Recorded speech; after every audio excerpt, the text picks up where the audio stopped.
L'État belge est condamné à payer des astreintes depuis plusieurs années car elle ne fournit pas d'hébergement à tous les demandeurs d'asile qui arrivent chez nous. Dans son dernier rapport, l'ONG Amnesty International s'inquiète de l'évolution de la situation.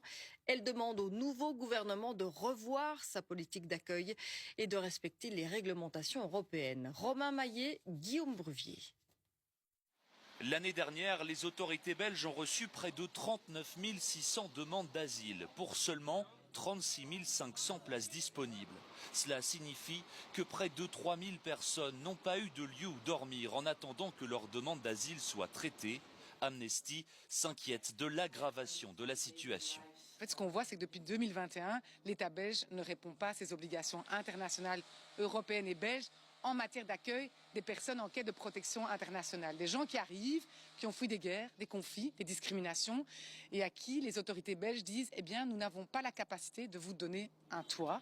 Pour ce manque de places d'accueil sur les 3 dernières années, l'État belge a été de nombreuses fois condamné pour non-respect du droit international, mais n'a jamais payé. Nous avons reçu 10 522 condamnations à payer une astreinte. Fin 2024, le montant total théorique s'élevait à 15 599 800 €. Aucune astreinte n'a été payée et je poursuivrai cette politique. Le nouveau gouvernement Arizona estime que cet accueil coûte trop cher et prévoit de limiter davantage le nombre de demandeurs d'asile.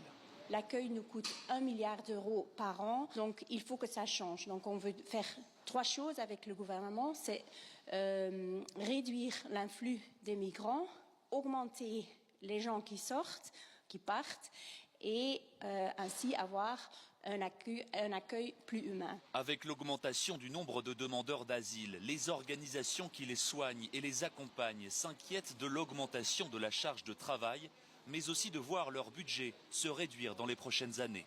Aujourd'hui, on n'a pas de budget officiel à cause qu'on n'a pas de gouvernement bruxellois. Donc oui, on est en difficulté.